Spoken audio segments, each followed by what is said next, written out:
on SSL certificates. Now the seventh point is using Lightsail slash Linode slash DigitalOcean instead of EC2. Ah,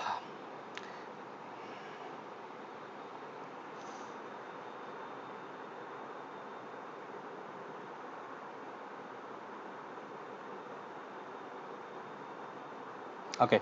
The seventh point is using Lightsail slash Linode slash DigitalOcean instead of EC2. Most company may be aware of this, but I would quickly like to go through this. EC2 offers a lot of flexibility, a lot of stability, security for you for hosting, but the price is very high. So if you go for an EC2 server for your development needs, you'll be end up paying a lot of money. I'll show you. Just a moment. EC2 is free to try. I already know pricing. Okay, the pricing is too complex for me. But let me simplify that. So, total cost of ownership. Yeah. Okay, launch the TCO calculator.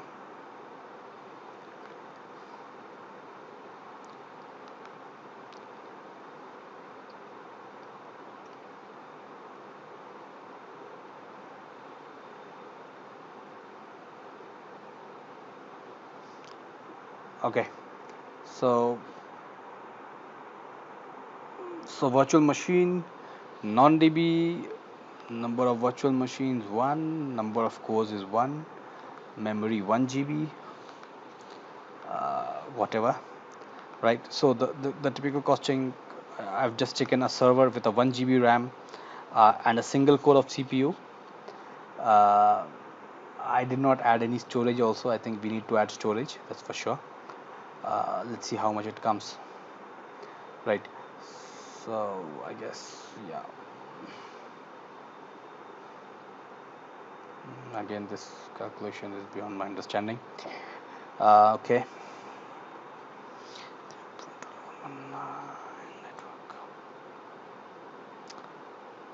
Okay, I don't know, maybe, but it would not cost you less than $60 or dollar, I guess $100 a month. One EC2 instance with some storage and some decent computing power will not cost you less than $100 a month.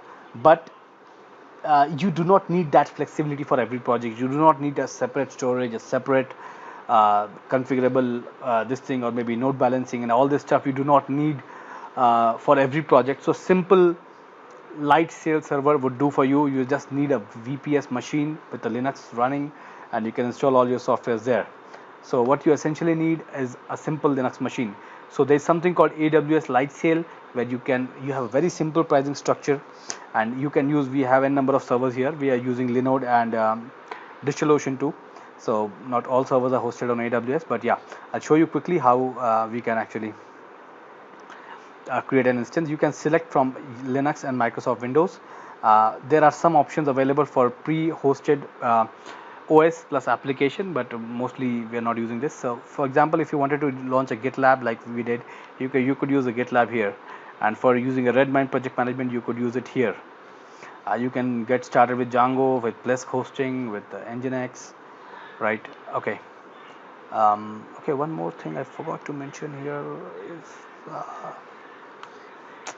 the Vesta control panel. I just realized.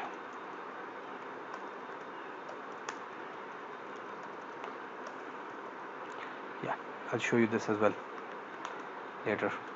Maybe this snapshots thing we can merge with the boilerplate, and then it will remain 10.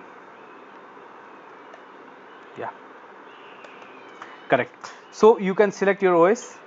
Ubuntu, mostly all the OSs are available with Amazon's own Amazon's own AMI, this Amazon Linux too, and you can simply create. The pricing is very competitive. It's almost the same across the major players, right? So a 1 GB RAM server would cost you $5 only a month. So you can create as many as you need without worrying about the too much about the pricing, right? And as I have repeatedly told you, a 4 GB server costs around $20.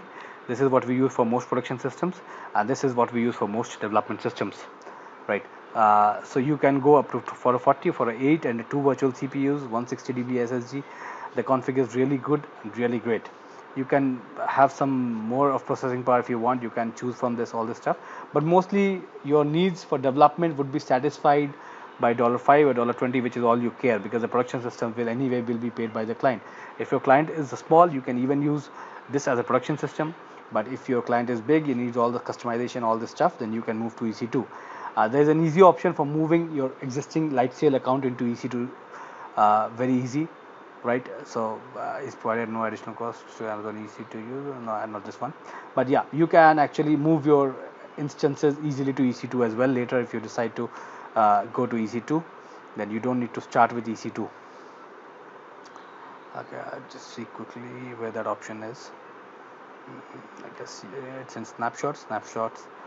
I can go to snapshot and I can uh,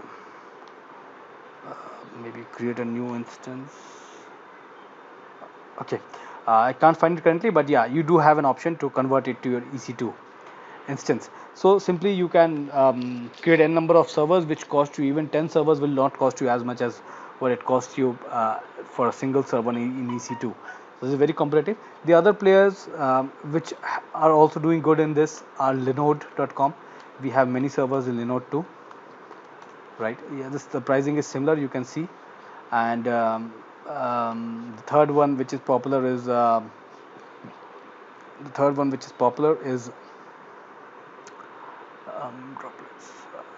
Sorry, DigitalOcean. So you can choose whatever you like. We personally in our company are using AWS and Linode for a long time, and we have never been dissatisfied with either. Right. One bad thing about this hosting is if your CPU usage crosses 100%, sometimes you have to restart the server.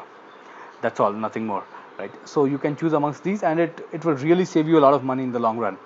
So for what I'm assuming is you at any point of time you have around 15 servers running in development, right, and maybe 2 or 3 servers in production, bare minimum, right. So the production server will be costing you around maybe $200 a month or something like that, right. And the development server, maybe you are using the same EC2 cramping everything on top of that, so maybe this will also cost you around $300 to $400 a month, so which comes to a whopping $600 a month. If you are using Lightsail, Linode, DigitalOcean, so all these servers you can merge to on average. I take it will cost you not more than $200 a month. So some servers are 1 GB servers, servers are 4 GB servers. Combined, if you have around 18-20 servers, I've taken $10 as an average. It may even lower more. So you save around $400 a month, which is good.